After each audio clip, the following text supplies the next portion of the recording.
오늘 우리 새벽에 우리에게 주어진 본문 사도신경 함께 고백하겠습니다. 나는 전능하신 하나님 아버지 천지의 창조주를 믿습니다. 나는 그의 유일하신 아들 우리 주 예수 그리스도를 믿습니다. 그는 성령으로 잉태되어 동정녀 마리아에게 나시고 본도 빌라도에게 고난을 받아 십자가 못 박혀 죽으시고 장사된 지 사흘 만에 죽은 자 가운데서 다시 살아나셨으며 하늘에 오르셔 전능하신 아버지 하나님 우편에 앉아 계시다가 거기로부터 살아있는 자와 죽은 자를 심판으로 오십니다. 나는 성령을 믿으며 거룩한 공교회와 성도의 교제와 죄를 용서받는 것과 몸의 부활과 영생을 믿습니다. 아멘.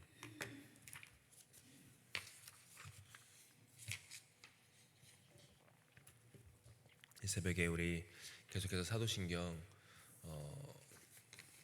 고백을 갖고 신앙 고백을 가지고 우리 묵상하면서 우리 기도의 도움을 또 신앙 여정에 또 길잡이를 삼고자 합니다. 오늘은 7번째 시간으로 그는 성령으로 잉태되어라는 구절, 그는 성령으로 잉태되어라는 구절을 함께 묵상하도록 하겠습니다. 마태는 자신이 쓴 복음서 1장에서 이사야 7장에 있었던 구약의 예언을 이렇게 염두에 두고 다음과 같이 요셉에게 말했습니다. 함께 있습니다. 시작. 다윗의 자손 요셉아, 내 아내 마리아 데려오기를 두려워하지 말라. 그에게 잉태된 자는 성령으로 된 것이라. 요셉은 자기의 정혼자 마리아가 잉태하였다라는 그 소식을 듣고 그걸 두려워하였습니다. 천사가 찾아와서 두려워하지 말아라. 성령으로 된 것이다. 성령으로 된 것이다. 어떤 일이 내 예상을 벗어나고 내 기대를 벗어나고 어떤 그런 일들이 있을 때 어떤 그런 모든 것들이 성령님께서 모든 것들을 주관하고 있다. 성령님이 그 일을 꽉 잡고 계시다. 성령님의 뜻이 있다. 라고 하면 우리 안에 두려움이 사라집니다. 그저 이것이 우연으로 된 것이고 어떻게 내가 뭐 실수건 잘못이건 나의 부족함으로 된 것이건 그런 것이 있으면 두려움인데 성령으로 됐다라고 하는 말씀이 우리를 딱 적시게 되면 두려움이 사라집니다. 마리아의 정혼자였던 요셉은 이 말씀을 들었습니다. 예수 그리스도의 그 탄생은 이처럼 특별한 탄생이었습니다. 이것이 얼마나 특별한 탄생이었는지 좀 제대로 묵상하기 위해서는 구약 성경에 나오는 아주 자주 등장하는 그런 표현이 하나가 있습니다. 그것을 묵상하는 것이 좀 필요합니다.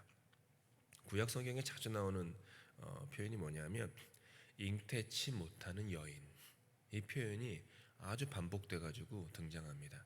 우리가 그냥 쉽게 생각하는, 쉽게 떠올리는 성경의 인물들 혹은 그 인물들의 아내, 배우자를 보면 거의 대부분이 잉태치 못하던 여인들이었습니다. 딱 일관적으로 잉태치 못했어요. 가장 대표적인 것이 아브라함의 아내 사라였습니다. 성경은 사라를 소개하기를 처음부터 잉태치 못하는 여인이었다 라고 소개합니다. 그런데 잉태치 못하던 그 여인에게 하나님께서 아브라함을 통해서 언약을 주십니다. 아브라함, 즉 많은 민족의 아버지가 되게 해주겠다. 사라, 즉 많은 민족의 어머니가 되게 해주겠다 라고 약속을 주세요. 아브라함의 아들 이삭의 아내 리브가도 잉태치 못하는 여인이었습니다.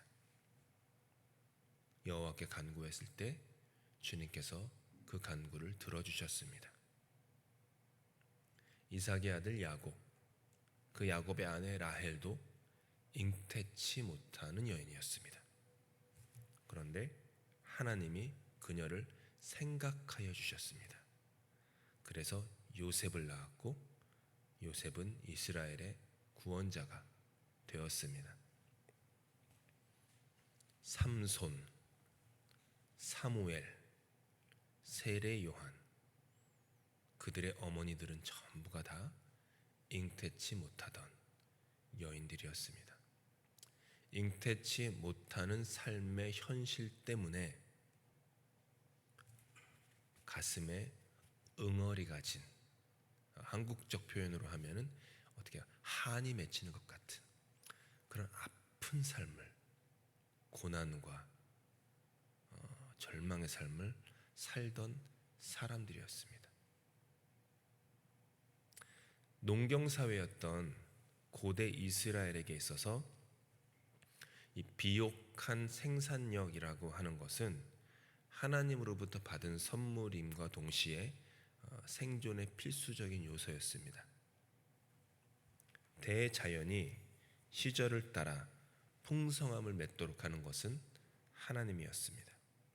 근데 그 중에 특별히 이들에게 중요한 것이 했던 것이 토지, 목축, 그 다음에 가족이었습니다. 하지만 당시 주변 국가들과는 다르게 하나님은 이스라엘을 한 단계 믿음을 더 나아가게끔 하기 원하셨습니다. 하나님은 이스라엘이 하나님을 믿는 그 믿음이 자연의 어떤 풍성한 순환, 어떤 그런 것들을 유지시키는 그 정도로 믿게끔 하고 싶지 않으셨습니다. 그들에게 있어서 하나님은 자신의 인생, 그리고 내 인생이 들어가 있는 이 역사 속에서 하나님이 특별한 목적을 갖고 계시다라는 것을 알기 원하셨어요. 즉 인생은 그냥 우연처럼 그냥 이렇게 흘러가는 것처럼 되는 주변 국가들, 여기서 말하는 주변 국가, 고대 이스라엘 옆에 있었던 그런 부족 국가들이 하는 것 같은 그런 모습이 아니라 뜻이 있다라는 거죠. 인생에는, 역사에는 뜻이 있다라는 거예요. 그냥 그렇게 happen to be 이렇게 됐다라는 게 아니라 하나님의 계획이 있고 목적이 있고 뜻이 있다.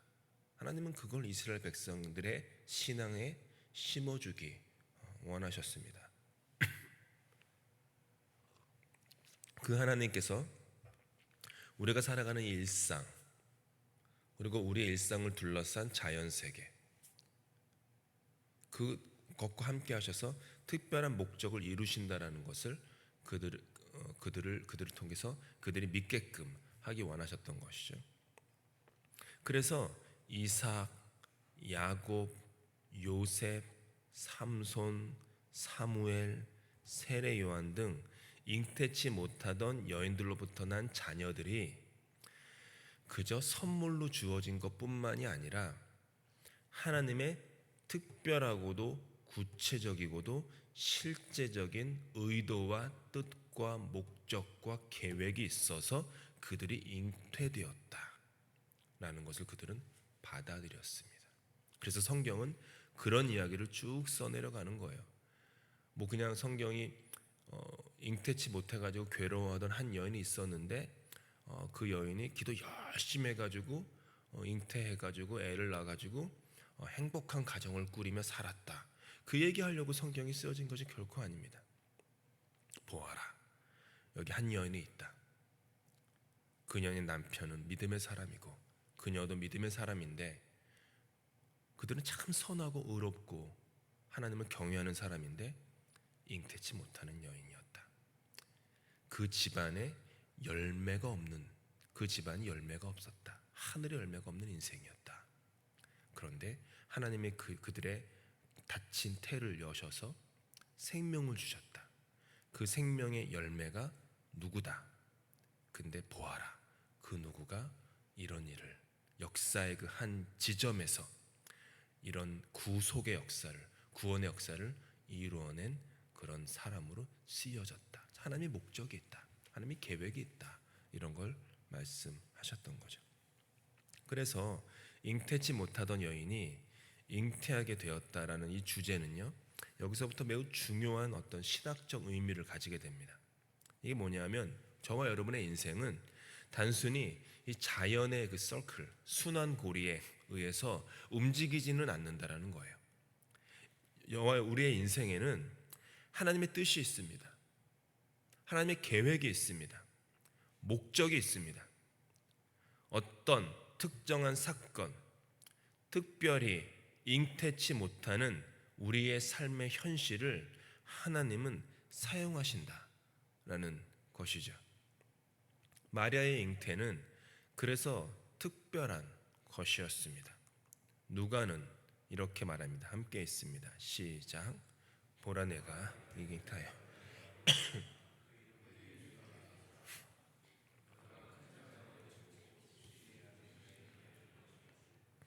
주 하나님께서 그 조상 다윗의 왕위를 그에게 주시리니 영원히 야곱의 집을 왕으로 다스리실 것이며 그 나라가 무궁하랴.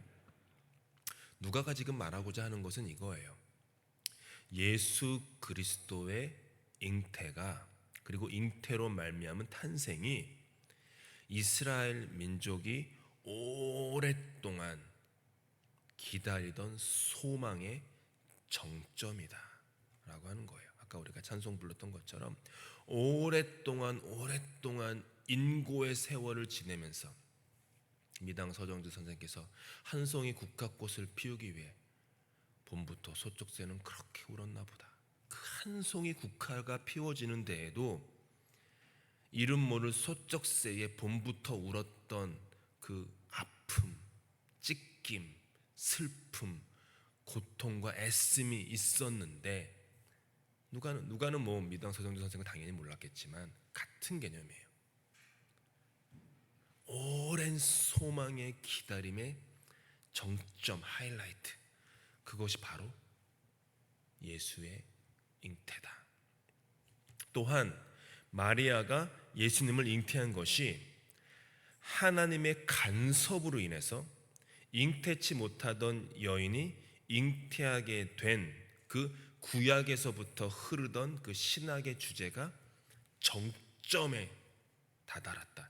쭉 아브라함, 이삭, 야곱, 사무엘 쭉쭉쭉쭉쭉 이렇게 나오던 그런 이야기의 흐름이 딱 하이라이트 정점으로 모아져. 마치 이렇게 물은 높은 데서 아래로 흐릅니다. 근데 위에서 물을 여기 저기 여기서 뭐 요셉의 물방울, 뭐 야곱의 물방울, 아브라함의 물방울, 사무엘, 세례요한의 물방울, 물길을 이렇게 흘려 보내면 다 각자의 길이 있는데 점점 흘러 내려가서 모이는 곳은 한 웅덩이입니다. 그게 하나님의 섭리죠. 예수님의 잉태가 그런 거예요. 이렇게 흩어져 있던 그런 여러 잉태들이 온 인류를, 유대뿐만 아니라 온 인류를 구원하시고자 하는 하나님의 그 섭리의 정점인 예수 그리스도에게로 모아지고 있다. 그러니까 예수님의 탄생이라는 것은 그냥 우연과도 같은 탄생이 아니라 인류의 도도하게 흐르던 인류의 모든 역사의 모든 뜻과 의도들이 예수님의 그 존재 속으로 다 흡수되고 모아들어진다. 그러니까 예수님 안에 다 모아지는 거예요. 모든 것들이, 모든 이야기의 그 의미들이, 의도들이, 목적들이. 그리고 그렇게 모아진 예수 하나님의 뜻이 십자가에서 자기 몸이 갈라지심으로 말미암아 그 뜻이 세상으로 팍 퍼지게 됐다. 그래서 마지막 예수님의 유훈이 뭡니까? 온 유대와 사마리아와 땅 끝까지 이르러 내 증인이 되라. 이거예요. 나비 넥타이 한 번도 저는 해본 적이 없지만 하나님의 뜻은, 누가복음을 가지고 있는 하나님의 뜻은 나비 넥타이 같은 구조로 되어 있는 거예요.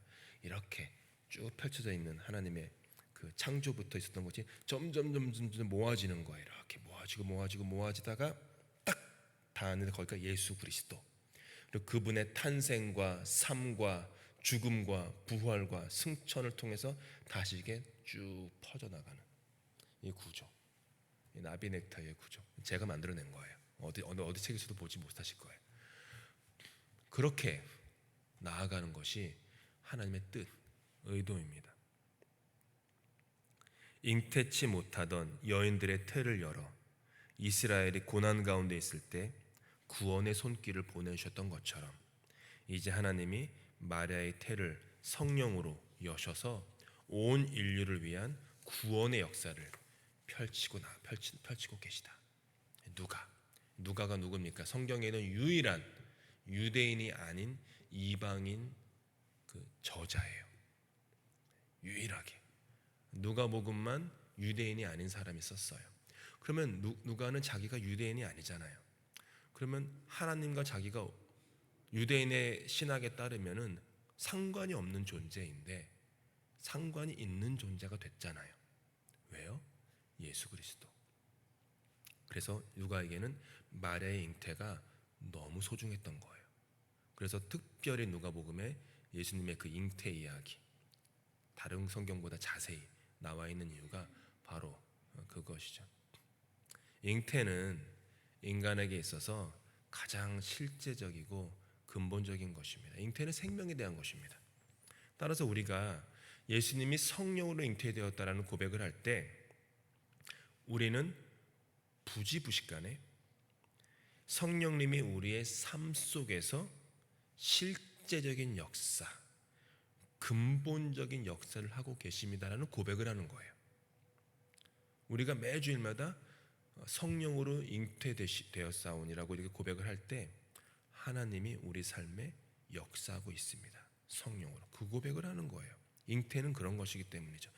잉태가 없다면 우리 중에 누가 여기 있을 수 있습니까? 우리는 우리 어머니, 아버지, 어머니 잉태 덕분에 여기 있는 것이고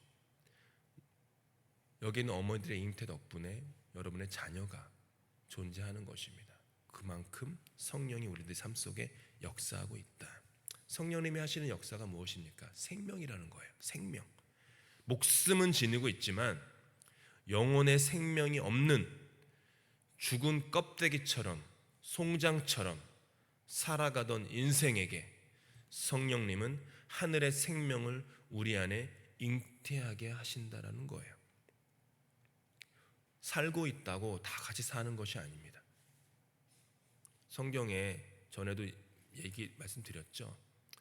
목숨이 있고요, 생명이 있어요. 한국어는 목숨, 생명 다른 단어로 쓰고 물론 거기에도 약간의 뉘앙스가 다른 게 있지만 신약 성경에 쓰여진 그 헬라어는 아주 극명하게 다릅니다. 목숨은요 말 그대로 목 위로 붙어 있는 목숨이에요. 육체적 목숨. 지난주에 말씀드린 그 크로노스의 시간, 그게 목숨과 연결된 거예요. 그냥 몇 월 며칠 몇 시 내가 40세 50세 60세 이렇게 그냥 이렇게 흘러가는 시간 속, 그리고 나의 육체 이런 것들. 하지만 생명은 다릅니다. 생명은 달라요. 영원한 생명, 풍성한 생명.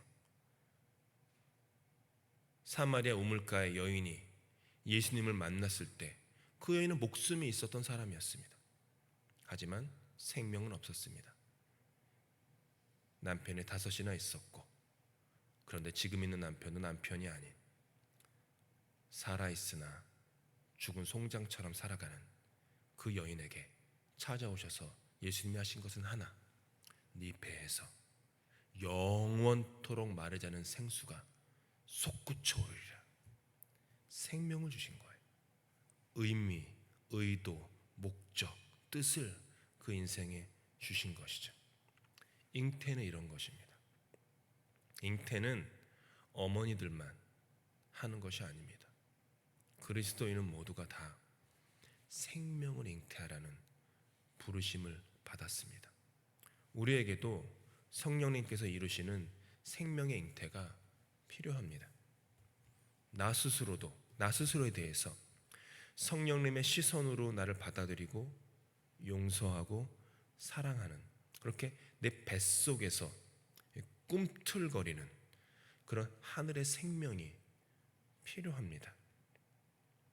타인과의 관계에서도 겉껍데기만 맴도는 피상적인 관계와 허울뿐인 인사가 아니라 뱃속이 꿈틀거리는 하늘 생명의 깊은 관계로 나아가는 것이 필요합니다. 하루에도 수없이 많은 만남들이 있지만 거의 대부분은 실제적인 관계도 살아있는 만남도 되지 못할 뿐더러 가족과의 관계도 어느덧 몸이 건조해졌고 나 자신의 인생은 도대체 어디로 흐르는지 모르겠다라고 하는 무상하다는 그런 느낌이 들 때도 있습니다. 성령으로 잉태되는 것은 우리의 그 무상한 딱딱한 겉껍데기를 뚫고 우리 존재, 우리의 영혼 깊은 곳으로 하나님의 영이, 하나님의 말씀이 들어오셔서 우리 안에 새로운 생명이 꿈틀대게, 두근거리게 그렇게 생명을 창조해 주시는 것, 그것이 성령님이 하시는 생명의 잉태입니다. 여러분, 이 뱃속이, 이 배가 꿈틀거리십니까? 아니면 뭐 그냥 인생 이런 거지, 교회 생활 이런 거지, 뭐 자녀와의 관계, 부모와의 관계, 부부 사이 뭐 다 그런 거지, 뭐 직장과의 관계, 내 공부, 내 비전 다 뭐 그런 거지, 뭐 이렇게 살고 계십니까? 전에도 얘기했지만 서양에서는 존재의 근원이 머리에 있다라고 봐요. 그래서 이성주의가 발달했습니다. 동양에서는 존재의 근원이 우리 마음에 있다라고 합니다. 그래서 동양은 감성주의가 발달해서 지금 뭐 동양의 대부분은 이렇게 좀 쫀득쫀득한 감성들이 충만해요. 근데 신구약이 가지고 있는 존재는 어디에 있냐면 머리도 가슴도 아닌 배에 있습니다. 배에 있어요. 여기가 우리 존재의 근원이 있다라고 봐요. 그래서 예수님이 요한복음 4장에서 여인에게 네 배에서 영원토록 마르지 않는 생수가 솟아나리라. 네 머리가 거듭나가지고 너의 이성이 깨우쳐져가지고 너의 삶이 달라지고 이렇게 얘기 안 해요. 네 마음이 갑자기 막 감성이 충만해지고 막 따뜻해지고 막 뭐 필링이 넘치고 막 쫀득쫀득해지는 그런 감성으로 충만해지겠다. 그래서 너가 이제부터 남편으로부터 사랑받고 뭐 그런 감정들이 충만하고 느낌이 충만한 삶을 살겠다. 그 얘기 안 하셨어요. 네 배에서부터 솟구쳐 오르는 생명. 배가 어딥니까? 잉태가 일어나는 곳입니다. 한번 스스로에게 물어보시기 바랍니다. 주일날 교회 오실 때 네 배가 꿈틀거리는 것을 경험하면서 예배당에 향하고 계십니까? 아니면 그저 주일이네, 아니면은 누구 만나네, 아니면은 점심 먹어서 이렇게 내 배를 따르게 채워야지, 이런 마음으로 오십니까? 예수님은 왜 믿으십니까? 성경은 왜 읽으십니까? 머리가? 가슴이? 아니면 진정 우리의 존재가 생명으로 잉태되는 그 하나님의 생명, 내 속에 새로운 열매, 새로운 기쁨을 잉태하고 소망을 잉태하고 믿음을 잉태하는 그런 성령으로 말미암아 잉태를 소망하기 때문에 신앙생활을 하고 계십니까? 성령으로 잉태된 생명의 씨앗이 우리 모두에게 있습니다. 보이건 보이지 않건 있습니다. 말씀과 성령으로 말미암아 그 씨앗이 저와 여러분의 존재의 뱃속에서 하루하루 더욱더 자라나서 아름다운 생명의 열매를 맺어 나가실 수 있는 우리 모두 되실 수 있기를 예수님의 이름으로 축복합니다. 기도하시겠습니다.